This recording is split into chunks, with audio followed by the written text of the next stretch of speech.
pemirsa, masih di Megapolitan akhir pekan Minggu.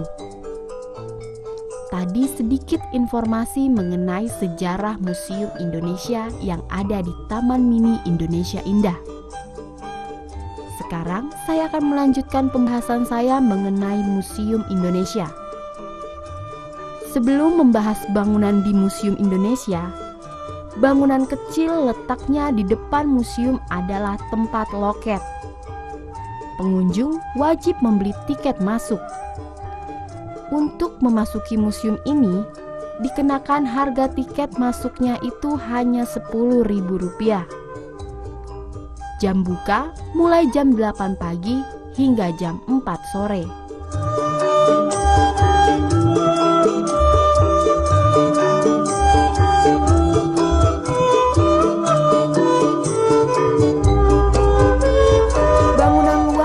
Museum Indonesia ini terbagi dari beberapa wilayah, timur dan barat. Memasuki gedung museum ini, pengunjung akan melewati bangunan yaitu Candi Kori Agung. Kori Agung ini pintu gerbang utama berbentuk candi, sehingga disebut juga Candi Kurung. Karena bagian ujung bangunan ini bertemu dan melengkung seakan-akan mengurung pintu candi. Bangunan ini biasa dilewati oleh tamu-tamu terhormat atau tamu-tamu undangan dari negara-negara lain.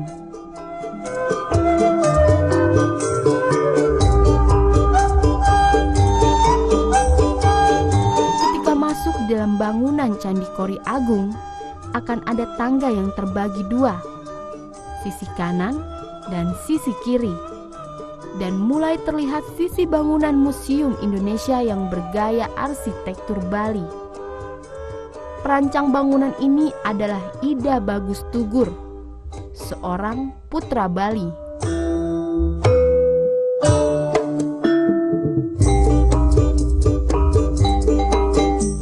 Bangunan di sebelah utara terdapat juga sebuah bangunan yang disebut dengan Candi Bentar.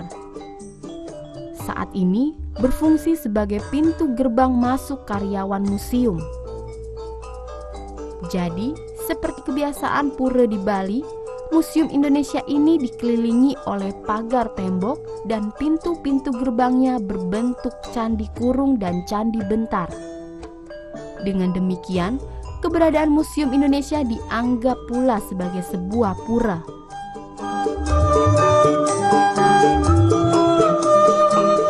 Bangunan ini semuanya dihiasi oleh ornamen patung.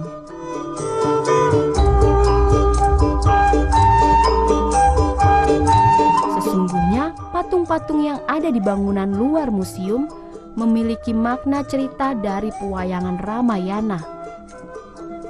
Patung Sinta yang ada di tengah bangunan menceritakan Sinta yang sedang dibakar. Dan di belakang patung Ramayana ada sekumpulan kera-kera yang sedang menyaksikan Ramayana yang sedang dibakar. Karena Sinta masih suci, jadi Sinta tak bisa dibakar.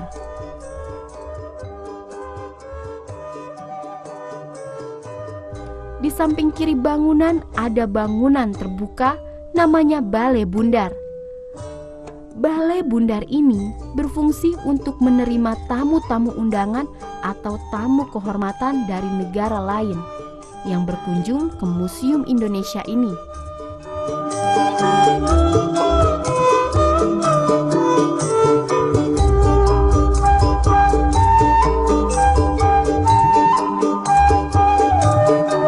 Dan selanjutnya ada Balai Panjang. Balai Panjang ini digunakan untuk acara pagelaran seni dan budaya.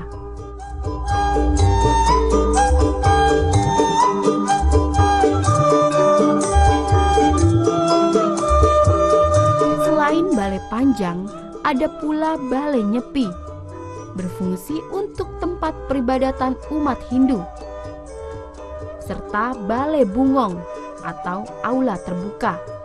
Mengapa dinamakan Balai Bungong? Karena masyarakat Bali memakai balai bungong untuk duduk-duduk dan bersantai sambil melamun.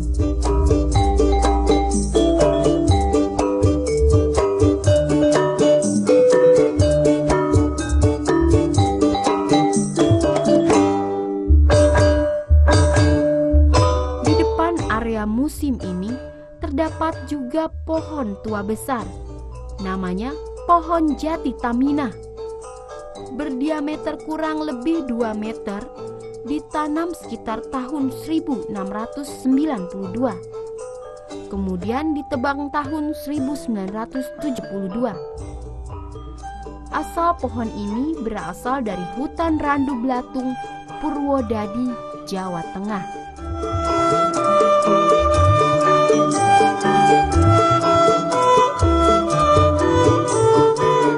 Museum Indonesia mempunyai luas kurang lebih 10.000 meter persegi dan 7.000 meter persegi khusus untuk bangunan yang tadi saya sudah sampaikan, terdiri dari 3 lantai yang isinya tadi yang sudah disampaikan di depan.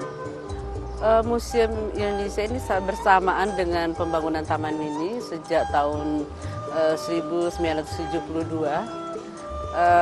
Diresmikannya di tahun 1980. Jadi 1980 diresmikan untuk umum, bisa dikunjungi. Ya, Taman Mini berisikan rumah-rumah tradisional dari provinsi yang ada di Indonesia dan kurang lebih ada 17 museum. Tadi saya sampaikan salah satunya adalah Museum Indonesia. Kita Museum Indonesia, khusus Museum Indonesia, ini mengambil arsitektur Bali yang teristimewa. Arsitektur dari bangunan Bali ini seorang pemuda Bali yang namanya Ida Bagus Subur. Dia tidak mengecap pendidikan tentang arsitek, tapi dia mampu mendesain bangunan seperti ini. Masuk ke dalam bangunan Museum Indonesia, bangunan museum ini terbagi dalam 3 lantai. Dan dalam tiap lantainya memiliki tema yang sangat berbeda. Misalnya, lantai 1 memiliki tema Bhinneka Tunggal Ika, yang artinya berbeda tapi tetap satu jua.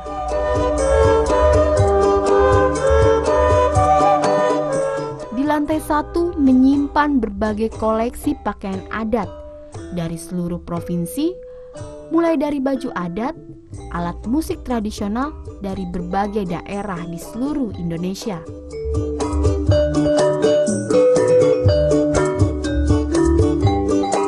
Lantai 2 memiliki tema manusia dan lingkungan. Dipamerkan bermacam-macam benda koleksi yang berkaitan dengan kehidupan manusia sehari-hari.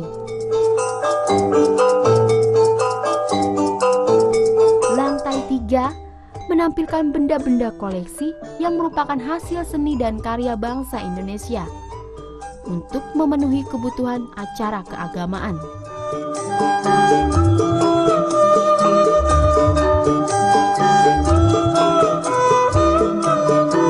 Pemirsa, jangan kemana-mana, saksikan terus Megapolitan akhir pekan Minggu.